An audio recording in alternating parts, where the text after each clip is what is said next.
Contract marriage. രചന lily. അവതരണം മിത്രവിന്ദ. ജോലിയുടെ കടന്നുവരവ് എന്നെ നന്നേ ഉലച്ചു തുടങ്ങി. എനിക്ക് ശ്വാസം മുട്ടുന്ന പോലെ തോന്നി. മുറിയിലേക്ക് ഓടിക്കയറി വാതിലടിച്ച് ഞാൻ കരഞ്ഞു. പക്ഷെ എന്നെ അത്ഭുതപ്പെടുത്തിക്കൊണ്ട് തറവാട്ടിൽ പിന്നീട് നടന്നത് മറ്റൊന്നായിരുന്നു. വീട്ടിലുള്ളവർക്ക് ജോലിയോടുള്ള പെരുമാറ്റത്തിൽ ഒരു അസ്വാഭാവികതയും എനിക്ക് തോന്നിയില്ല. അപ്പച്ചനും അമ്മച്ചിയും ബാക്കി എല്ലാവരും അവളെ വല്ലാത്തൊരു വാത്സല്യത്തോടെയാണ് നോക്കിയത്. മകനൊപ്പം ഒരു സുപ്രഭാതത്തിൽ വീട്ടിലേക്ക് കടന്നു കയറിയ ഒരു പെൺകുട്ടിയായി അവളെ ആരും കാണുന്നില്ല എന്നത് എനിക്ക് അത്ഭുതമായിരുന്നു. എന്റെ സംശയങ്ങൾ മറ്റാരോടെങ്കിലും ചോദിക്കാൻ ഞാൻ ഭയന്നത് മറു ചോദ്യങ്ങൾക്ക് എന്റെ കയ്യിൽ ഉത്തരമില്ല എന്നതുകൊണ്ട് മാത്രമാണ്. ഞാനൊരു കരാറുകാരി മാത്രമാണെന്ന സത്യം മറ്റുള്ളവർ അറിയുമോ എന്ന ഭയമായിരുന്നു. അമ്മച്ചിയുടെ കട്ടിലിനരികിലിരുന്ന് കഞ്ഞി കോരിക്കൊടുക്കാനും മരുന്ന് കൃത്യസമയത്ത് എടുത്തു കൊടുക്കാനുമുള്ള പൂർണ്ണ സ്വാതന്ത്ര്യം ജോലിക്ക് ആര് കൽപ്പിച്ചു കൊടുത്തു എന്നത് എന്നിൽ ആശങ്ക ഉണർത്താറുണ്ടായിരുന്നു. തറവാട്ടിലെ ഒരു മകളെ പോലെയായിരുന്നു എല്ലാവരും അവളോട് പെരുമാറിയത്. ആ നിമിഷങ്ങളിലെല്ലാം ഞാൻ അന്നയെപ്പോലെ പൂർണ്ണമായും ഒറ്റപ്പെട്ടു പോയി.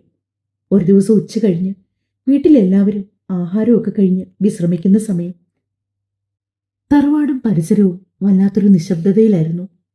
മനസ്സിന്റെ അസ്വസ്ഥത കാരണം മുറിക്കുള്ളിൽ ഇരിക്കാൻ തോന്നാതെ ഞാൻ പതുക്കെ പുറത്തേക്കിറങ്ങി. നടന്നു ചെന്നത് മുറ്റത്തിന്റെ ഒരു കോണിലുള്ള വലിയ ജാതിമരത്തിന്റെ ചുവട്ടിലേക്കാണ്. അവിടെ തണലുള്ള ബെഞ്ചിലിരുന്ന് ആരോ സംസാരിക്കുന്ന ശബ്ദം കേട്ടാണ് ഞാൻ ഉമ്മറത്തിന്റെ തൂണുകൾക്കരികിലായി ഒതുങ്ങി നിന്നത്. അവിടെ ജോർജിയും ജൂലിയും ഇരിപ്പുണ്ടായിരുന്നു. ഒളിച്ച് കേൾക്കണമെന്ന് കരുതിയതല്ല. ഇതിന്റെ എല്ലാം മറവിലുള്ള സത്യം അറിയണമെന്നത് എന്റെ വാശിയായിരുന്നു. ഇച്ചായൻ എന്തിനാ ദർശിനിയോട് ഇത്രയും വലിയ ക്രൂരത കാണിച്ചത്? അവള് പാവമാ, കണ്ടിട്ട് സഹിക്കണില്ല എനിക്ക്. അവൾ തന്റെ കണ്ണുകൾ തുടച്ചു. അവളുടെ വയറ്റിൽ ചായന്റെ കുഞ്ഞാണ് വളരുന്നത്. ജോലിയുടെ ശബ്ദത്തിൽ സങ്കടമുണ്ടായിരുന്നു. എനിക്ക് വേറെ വഴിയില്ലായിരുന്നു ജോലി. ജോർജി തല കൈകൾക്കുള്ളിൽ ഒളിപ്പിച്ചു. അവന്റെ ശബ്ദം വല്ലാതെ ഇടറിയിരുന്നു. അവളെ ചതിക്കണമെന്ന് ഞാൻ സ്വപ്നത്തെ പോലും വിചാരിച്ചതല്ല. എന്റെ സ്റ്റാർട്ടപ്പുകൾ, പ്രതീക്ഷയോടെ തുടങ്ങിവെച്ച ഓരോ ബിസിനസ്സുകൾ തകർന്നപ്പോൾ കൂടി നിന്ന് ഓരോരുത്തരും ചതിച്ച് സാമ്പത്തിക തിരിമറികൾ നടത്തി മുങ്ങിയതും നീയും കണ്ടതല്ലേ. കോടികളുടെ കടബാധ്യതയിലാണ് ഞാൻ ചെന്നുപെട്ടത്. അവസാനത്തെ പിടിവള്ളി എന്ന നിലയിലാണ് ഞാൻ അപ്പച്ചനോട് പണം ചോദിച്ചത്. പക്ഷേ ഈ തറവാടിന്റെ പരമ്പര നിലനിർത്തണമെന്നും ഞാനൊരു വിവാഹം കഴിച്ച് കുടുംബമായി ജീവിക്കണമെന്നുള്ളത് അപ്പച്ചന്റെ വലിയൊരാഗ്രഹമായിരുന്നു. അല്ല, വാശിയായിരുന്നു. വിവാഹം കഴിഞ്ഞാൽ മാത്രമേ സ്വത്തിന്റെ ഒരു ഭാഗം തരുള്ളൂ എന്ന് അപ്പച്ചൻ വാശി പിടിച്ചു. അങ്ങനെയാണ് ഞാൻ ദർശനയിലേക്ക് എത്തിയത്. ഞാൻ ശ്വാസം അടക്കി പിടിച്ച് ആ ജാതിമരത്തിന്റെ മറവിലേക്ക് ഒതുങ്ങി നിന്നു. അതിനർത്ഥം ദർശിനിയെ പണത്തിനു വേണ്ടി ഉപയോഗിക്കുകയായിരുന്നു എന്നല്ലേ? ജോലി എന്റെ ഭാഗത്തെ ന്യായത്തിനു വേണ്ടി ജോർജിയോട് വാദിക്കുന്നത് പോലെ എനിക്ക് തോന്നി. അല്ല ജൂലി, ജോർജ് പെട്ടെന്ന് വികാരധീനനായി. എനിക്കറിയാം ദർശിനി എന്നെ സ്നേഹിക്കുന്നുണ്ട്, എനിക്കൊപ്പം ജീവിക്കാൻ കൊതിക്കുന്നുണ്ടെന്ന്. പക്ഷെ എൻ്റെ ഈ വലിയ സാമ്പത്തിക ബാധ്യതകളിലേക്കും കേസുകളിലേക്കും അവളെ കൂടി വലിച്ചഴിക്കാൻ എനിക്ക് താല്പര്യമില്ലായിരുന്നു. കടക്കാർ എന്നെ തേടി വരുമെന്ന് എനിക്ക് ഉറപ്പായിരുന്നു. ഞാൻ ജയിലിലായാൽ അവളുടെ ജീവിതം തകരും. ആ ഒരു പേടികൊണ്ടാണ് ഒരു താൽക്കാലിക വിടപറച്ചിൽ പോലെ അവളെ അകറ്റാൻ ഞാൻ ശ്രമിച്ചത്. അതിനാണ് എൻ്റെ സ്വന്തം അനിയത്തിയെപ്പോലെ ഈ തറവാട്ടിൽ വളർന്ന നിന്നെ ഞാൻ ഇതിലേക്ക് വലിച്ചഴിച്ചത്.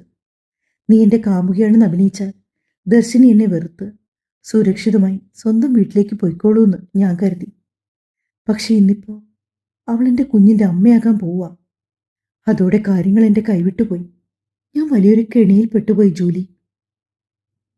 ജോർജ് പറഞ്ഞു നിർത്തിയപ്പോൾ എൻ്റെ ഉള്ളിലൂടെ ഒരു മിന്നൽ വെളിച്ചം കടന്നു പോയതുപോലെ തോന്നി. ഒരു നിമിഷം ഞാൻ തളർന്നീ മുറ്റത്തേക്ക് വീഴുമോന്ന് ഭയന്നു. പെട്ടെന്നാണ് ആ തറവാടിന്റെ ശാന്തതയെ ഭേദിച്ചുകൊണ്ട് ദൂരെ നിന്നും സൈറൻ മുഴക്കിക്കൊണ്ട് 2 പോലീസ് ജീപ്പുകൾ ഒന്നിനു പിറകെ ഒന്നായി തറവാടിന്റെ വലിയ മുറ്റത്തേക്ക് പാഞ്ഞു കയറി വന്നത്. ഹെഡ്ലൈറ്റിന്റെ കടുത്ത വെളിച്ചം ഉമ്മറത്തെ ജനച്ചില്ലകളിലൂടെ അകത്തേക്ക് അടിച്ചു കയറി. ടയറുകൾ മണ്ണിൽ ഉരഞ്ഞു നിന്ന കടുത്ത ശബ്ദത്തിന് പിന്നാലെ കുറച്ച് പോലീസുകാർ ഉമ്മറത്തെ പടികൾ ഓടിക്കയറി വന്നു. വാതിക്കൽ നിന്നിരുന്ന ഞങ്ങളുടെ മുന്നിലേക്ക് ഒരു പോലീസ് ഇൻസ്പെക്ടർ ഗൗരവത്തോടെ നടന്നു വന്നു. ആരാണ് ജോർജി? ഇൻസ്പെക്ടറുടെ ശബ്ദം ആ വീടാകെ മുഴങ്ങി. ജോർജി പകപ്പോടെ മുന്നോട്ട് വന്നു. അറസ്റ്റ് എന്ന വാക്ക് കേട്ടതും അകത്തുനിന്നും അപ്പച്ചൻ നെഞ്ചിൽ കൈവച്ചുകൊണ്ട് ഉമ്മറത്തേക്ക് ഓടി വന്നു. എന്താ സാറേ പറയുന്നത്? എന്റെ മോൻ എന്ത് തെറ്റാ ചെയ്ത്? അപ്പച്ച, 1 മിനിറ്റ്. ഇൻസ്പെക്ടർ അപ്പച്ചനെ തടഞ്ഞു. ഇവൻ കാണിച്ച സാമ്പത്തിക ക്രമക്കേടുകൾ കാരണം കുറേ കുടുംബങ്ങളാണ് വഴിയാധാരമായത്. കോടികളുടെ ലയബിലിറ്റീസാണ് ഇവന്റെ പേരിലുള്ളത്. ഇത്രയും നാൾ ഒളിവിൽ കഴിഞ്ഞിട്ടും കാര്യമില്ല. ബാക്കി കാര്യങ്ങൾ സ്റ്റേഷനിൽ വെച്ച് സംസാരിക്കാം. നടക്ക്. പോലീസുകാർ ജോർജിയുടെ കൈകളിൽ പിടിച്ച് അവനെ വലിച്ച് ജീപ്പിലേക്ക് നടത്താൻ തുടങ്ങി. തന്റെ പണത്തോടുള്ള ആർത്തിയും ബിസിനസ് നഷ്ടങ്ങൾ നിറയ്ക്കാൻ ചെയ്ത ചീറ്റിംഗ് കേസുകളും ഒടുവിൽ അവനെ ഒരു കുറ്റവാളിയാക്കി മാറ്റി. അവൻ പടികളിറങ്ങി പോകുമ്പോൾ ഒരു നിമിഷം തിരിഞ്ഞു നോക്കി. അവന്റെ കണ്ണുകൾ എൻ്റെ വയറിലേക്കും പിന്നീട് എൻ്റെ മുഖത്തേക്കും നീണ്ടു. ആ മുഖത്ത് വലിയൊരു പതർച്ചയും തകർച്ചയും ഉണ്ടായിരുന്നു. പക്ഷേ എൻ്റെ ഉള്ളിൽ സങ്കടത്തേക്കാൾ വലിയൊരു മരവിപ്പായിരുന്നു. എൻ്റെ കുഞ്ഞിൻ്റെ അച്ഛൻ, കുരിശുമൂട്ടി തറവാടിൻ്റെ അന്തസ്സ്, എല്ലാം ആ പോലീസ് വണ്ടിയുടെ സൈറൺ ശബ്ദത്തിൽ ഒലിച്ചു പോകുന്നതുപോലെ ഞാൻ നോക്കി നിന്നു. ജീപ്പ് വേഗത്തിൽ മുറ്റത്തുനിന്ന് പാഞ്ഞുപോയി. തറവാട്ടിൽ അപ്പച്ചൻ്റെ നെഞ്ചുപൊട്ടിയുള്ള കരച്ചിലും അമ്മച്ചിയുടെ മുറിയിൽ നിന്നുള്ള ചുമയും മാത്രം ബാക്കിയായി. ഇനി എന്താണ് എൻ്റെയും എൻ്റെ കുഞ്ഞിൻ്റെയും ഭാവിയെന്ന് എനിക്കൊരു നിശ്ചയവുമില്ലായിരുന്നു. ജോർജിയുടെ അറസ്റ്റ് ആ വീടിനെ ഒരു ശ്മശാനം പോലെ നിശബ്ദമായി. മുറ്റത്ത് ചരൽക്കല്ലുകളിൽ വീണ് കറുത്ത ടേർപ്പാടുകൾ നോക്കി അപ്പച്ചൻ ഉമ്മറത്തെ ചാരുപടി തളർന്നിരുന്നു. ബന്ധുക്കളും മറ്റും പിറ്റേന്ന് വെളുപ്പിനെ തന്നെ തറവാട്ടിലേക്ക് ഒഴുകിയെത്തി. പക്ഷെ ആരും ആശ്വസിപ്പിക്കാനല്ല വന്നത്. എല്ലാവരുടെയും കണ്ണുകളിൽ കുതികിപ്പുകാരനായ ബിസിനസ്സുകാരൻ ജോർജ് മാത്യുവിന്റെ തകർച്ച, അത് കാണാനുള്ള കൗതുകമായിരുന്നു. ഞാൻ അന്നേ പറഞ്ഞതാ, ഈ ആർത്തി ഒടുക്കം ചെന്നെത്തിക്കുന്നത് വലിയ കുഴിയിലായിരിക്കുന്നു. കുരിശുമൂട്ടൽ കുടുംബത്തിന്റെ അന്തസ് അവൻ കളഞ്ഞു കുളിച്ചല്ലോ. ദൂരെ മാറി നിന്ന് വലിയമ്മച്ചിയുടെ മകൻ തോമസ് ചായൻ മറ്റുള്ളവരോട് അടക്കം പറയുന്നത് ഇടനാഴിയിൽ നിൽക്കുമായിരുന്ന ഞാൻ കേട്ടു. എൻ്റെ ഉള്ളിൽ സങ്കടത്തേക്കാൾ വലിയൊരു മരവിപ്പായിരുന്നു. എൻ്റെ അടിവെറ്റിൽ കൈവച്ച് ഞാൻ ജനലിലൂടെ പുറത്തേക്ക് നോക്കി. അതിനിടയിലാണ് ഫാമിലി വക്കീൽ വർഗീസ് അലക്സ് തറവാട്ടിലേക്ക് എത്തിയത്. അപ്പച്ചൻ വക്കീലിനെ സ്വീകരണമുറിയിലേക്ക് കൂട്ടിക്കൊണ്ടുപോയി. ജോലി ഞാനും അവർക്കരികിലേക്ക് ചെന്നു. മാത്യുച്ച, കാര്യങ്ങളത്ര എളുപ്പമല്ല. വക്കീൽ ഫയലുകൾ മേശപ്പുറത്തേക്ക് വെച്ചുകൊണ്ട് പറഞ്ഞു. ജോർജ് ഉണ്ടാക്കി വച്ചിരിക്കുന്ന കടബാധ്യതകൾ കോടികളാണ്. അവന്റെ പാർട്ട്ണർമാർ കൊടുത്ത ചീറ്റിംഗ് കേസും ബാങ്കുകളുടെ റിക്കവറി നോട്ടീസുമൊക്കെ ഒന്നിച്ചു വന്നിരിക്കുകയാണ്. ജാമ്യം കിട്ടണമെങ്കിൽ പോലും വലിയൊരു തുക കോടതിയിൽ കെട്ടിവെക്കേണ്ടി വരും. കേസ് നടത്താൻ ഭീമമായ തുക വേണം. അപ്പച്ചൻ കുറച്ചു സമയം നിശബ്ദനായിരുന്നു. എന്നിട്ട് തന്റെ വിറയ്ക്കുന്ന കൈകൾ മേശപ്പുറത്ത് ഊന്നി എഴുന്നേറ്റു. എൻ്റെ മകൻ ചെയ്തത് വലിയ തെറ്റായിരിക്കും വക്കീലെ. പക്ഷെ അവൻ എൻ്റെ ഒരേയൊരു മകനാണ്. ഈ തറവാടും എൻ്റെ ബാക്കി സ്വത്തുക്കളും വിറ്റിട്ടാണെങ്കിലും ഞാൻ ആ പണം ഉണ്ടാക്കാം. കേസ് മുന്നോട്ട് കൊണ്ടുപോകണം. എനിക്കവനെ തിരികെ വേണം. അപ്പച്ചൻ കേസിൻ്റെ കൂടുതൽ കാര്യങ്ങൾക്കായി വക്കീലുമായി സംസാരിച്ച് മുകളിലത്തെ മുറിയിലേക്ക് നടന്നു. എങ്ങും നിശബ്ദതയുടെ താളങ്ങൾ. പക്ഷേ ആ നിശബ്ദത അധിക നേരം നീണ്ടു നിന്നില്ല. അകത്തെ മുറിയിൽ നിന്നും അമ്മച്ചിയുടെ നിലവിളിയും ഒച്ചയും വീണ്ടും കേട്ടു തുടങ്ങി. ഞാനും ജൂലിയും അങ്ങോട്ട് ഓടിച്ചെന്നു. അമ്മച്ചിയുടെ രോഗം അതിൻ്റെ അവസാന ഘട്ടത്തിലായിരുന്നു. മരുന്നുകളുടെ കനത്ത ഗന്ധം ആ മുറിയെ ശ്വാസം മുട്ടിച്ചു തുടങ്ങി. അമ്മച്ചി പതിയെ കണ്ണുകൾ തുറന്നു. അവരുടെ കണ്ടടങ്ങൾ കുഴിഞ്ഞു പോയിരുന്നു. ബോധം തിരികെ കിട്ടിയ ആ നിമിഷത്തിൽ അവരുടെ കണ്ണുകൾ ചുറ്റും തെറിഞ്ഞു. എവിടെ? എൻ്റെ മോനെവിടെ? അമ്മച്ചിയുടെ ശബ്ദം നേർത്തില്ലാതാവുന്നു. അപ്പച്ചൻ പതുക്കെ മുറിക്കുള്ളിലേക്ക് കയറി വന്നു. അമ്മച്ചിയുടെ കട്ടിലിനരികിലിരുന്ന് അവരുടെ കൈകൾ കയ്യിലെടുത്തു. അവൻ അവൻ ബിസിനസ് ആവശ്യത്തിന് എറണാകുളത്ത് പോയതാ മോളെ. ഇപ്പൊ വരും. അമ്മച്ചിയുടെ നെറുകയിൽ മെല്ലെ തഴുകി ആശ്വസിപ്പിക്കുമ്പോൾ ആ കണ്ണുകൾ ഒരു വലിയ കള്ളം മറിക്കാൻ പാടുപെടുന്നുണ്ടായിരുന്നു. പക്ഷെ അമ്മച്ചി ആ കള്ളം തിരിച്ചറിഞ്ഞു കഴിഞ്ഞു. അവർ വല്ലാത്തൊരു ശക്തിയോടെ അപ്പച്ചൻ്റെ കൈകൾ തട്ടിമാറ്റി. അവരുടെ ശ്വാസം വലിഞ്ഞു മുറുകി. എന്നെ പറ്റിക്കണ്ട മാത്യുച്ച, എനിക്കെല്ലാം മനസ്സിലായി.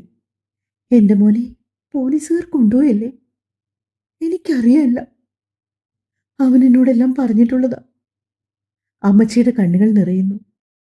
അവൻ വലിയൊരു കെണിയിലാണ്. അതിനൊക്കെ കാരണം നിങ്ങളുടെ വാശിയാണ്. എൻ്റെ മോൻ. അമ്മച്ചിയുടെ ശബ്ദം ആ മുറിയിൽ മുഴങ്ങി. നീ എന്താ പറയുന്നത്? അപ്പച്ചൻ തകർന്നുപോയി. അതെ, നിങ്ങളാണ് അവനെ ഈ അവസ്ഥയിലെത്തിച്ചത്. അമ്മച്ചി കട്ടിലിൽ അല്പം ഉയരാൻ ശ്രമിച്ചുകൊണ്ട് പറഞ്ഞു. അവന്റെ ആഗ്രഹങ്ങൾക്കൊന്നും നിങ്ങൾ ഒപ്പം നിന്നില്ല.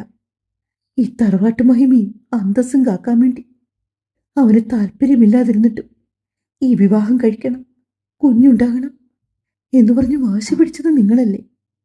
നിങ്ങളുടെ ആഗ്രഹം സാധിക്കാൻ അവനെ നിർബന്ധിച്ചതുകൊണ്ടല്ലേ അവൻ ബിസിനസ്സിൽ പണമുണ്ടാക്കാൻ വേണ്ടി ആർത്തി കാണിച്ചതും ചതിക്കുഴികളിൽ വീണതും? അവൻ ഈ തറവാട്ടിൽ ജീവിക്കാൻ താല്പര്യമില്ലായിരുന്നെങ്കിൽ അവനെ അങ്ങ് വിട്ടുകളയായിരുന്നില്ലേ?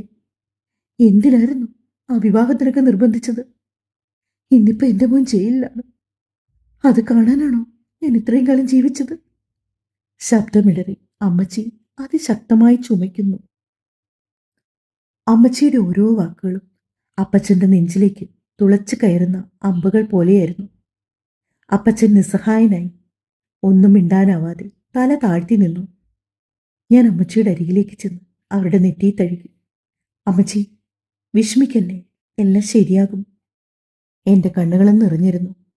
പക്ഷെ അമ്മച്ചിയുടെ ശ്വാസം വീണ്ടും തടസ്സപ്പെടാൻ തുടങ്ങി. അവരെന്റെ വയറിലേക്ക് നോക്കി പതുക്കെ കൈകൾ നീട്ടി. എങ്കിലും ആ കൈകൾ ലക്ഷ്യസ്ഥാനത്തെത്തും മുൻപ് അമ്മച്ചിയുടെ കണ്ണുകൾ പതുക്കെ അടഞ്ഞു. ആ വലിഞ്ഞു മുറുകിയ ശരീരം കട്ടിലേക്ക് പൂർണ്ണമായും തളർന്നു വീണു. മെല്ലെ മെല്ലെ ആ ശ്വാസം നിലച്ചു. തറവാടിന്റെ കാവലാളായിരുന്ന അമ്മച്ചി അങ്ങനെ ഞങ്ങളെയെല്ലാം വിട്ട് യാത്രയായി എന്ന് ഞാൻ അറിഞ്ഞു. തൻ്റെ മകനെ അവസാനമായി ഒരു നോക്ക് കാണാനാവാതെ അമ്മച്ചിയും മറ്റൊരു വശത്ത് ജോർജിയും. എങ്ങോ അതിശക്തമായ ഇരുട്ടുപോലെ നിശബ്ദമായ കരച്ചിലിന്റെ ചീളുകൾ തുടരും.